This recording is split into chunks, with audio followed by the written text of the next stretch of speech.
Hi students, in this video I'm going to talk about some of the other programs that Franklin Roosevelt establishes as part of the New Deal that extend beyond the financial sector, that extend beyond Wall Street and the regulation of Wall Street, and now deal with the lives of Americans outside Wall Street, that establish the foundations of what today is known as the welfare state. And this begins with the Civil Works Administration. It provides about 4 million federal jobs in its first year. This is the first time that you see an effort to employ large numbers of Americans by the federal government. And the most successful of these programs is called the Civilian Conservation Corps. And this was a program that was just for men. They had to be between 5 and 7 feet tall. They had to weigh at least 107 pounds. They had to have at least 6 teeth. So they only wanted healthy men. They were paid $1 a day for 9 months, and they received food and shelter, and then they would carry out infrastructure work for the federal government. Building roads, building parks, planting trees, building trails. So a lot of the natural reserves, national forests, national parks, and the trails in there that you can find today and that we enjoy today were probably built by this particular organization. It employed several million men over the course of its history. At the same time, we see something similar that's taking place in industry. The National Industry Act grants $3.3 million to infrastructure products that are going to be paid for by the federal government. Again, this is a way of providing jobs for people who are unemployed. It gives you a sense of the scale of the unemployment, that people want to go to work for the federal government for $1 a day. And at the same time, it was developing the infrastructure of the country so that as the economy rebuilt, there was an infrastructure in place for it to grow and to be successful.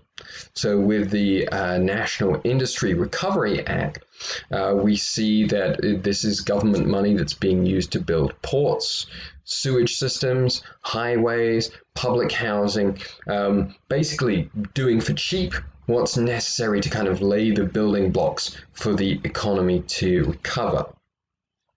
The most controversial aspect about Roosevelt's efforts to restore industry and work during this period is called the National Recovery Administration, basically the organization that carries out what the National Industrial Recovery Act had called for. What the National Recovery Administration does, which is controversial, is that it allows unions and corporations to work with one another to basically set standards that both are happy with in order to bring workers back and to reopen factories. And so this means establishing minimum wages, maximum hours in a week, banning child employment. And so these were very much progressive measures that are now being established in the culture of industrial America. And so the progressives are getting what they want, but at the same time, they have to accept lower wages because the corporations have less money to pay them. And so these progressive measures are finally coming into law, but not necessarily for humanitarian reasons, but mostly for economic reasons. That this is better for the average American, that their children aren't going to work, that they get to spend more time with their family. It also means that unemployment doesn't look as bad. It means that they can be receiving less money because simply there's less money to pay them with. So that's industry, that's kind of trying to restore jobs. And now we come to property and agriculture. And so you see all the different ways in which the New Deal is affecting the lives of American citizens. So we've moved from the economy, government managing the economy, to jobs and government managing jobs. And now we come to homes and the government managing homes, or helping to manage or support homes. You have the Homeowners Loan Corporation. And many people are losing their homes. About 1,000 people a day during the worst part of the recession are losing their homes because they've lost their jobs and they are not able to pay their mortgages.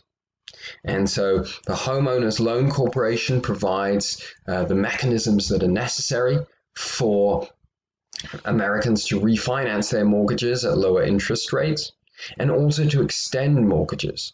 Up until this point, your typical mortgage was about 10 years, oftentimes less. And so Roosevelt extends that to 20. And now today you can get a 30-year mortgage. So it gives you an idea of how the approach to borrowing is changing. But by extending the length of the mortgage, it meant that the regular payment was less. People were more likely to be able to meet their regular payment, and therefore there would be fewer foreclosures. People would be more secure in their homes. This is linked to agriculture a little bit in that it deals with property and land. The situation that Roosevelt inherits is that farmers have been plowing larger and larger areas of land, but because they're producing more crops, the price that they're receiving for the crops is falling. And so they're struggling economically. Farmers in America were struggling economically for most of the 20th century, before we even come to the Great Depression. And so what the New Deal establishes through the Agricultural Adjustment Act, the AAA, is a tax on those who are processing the food.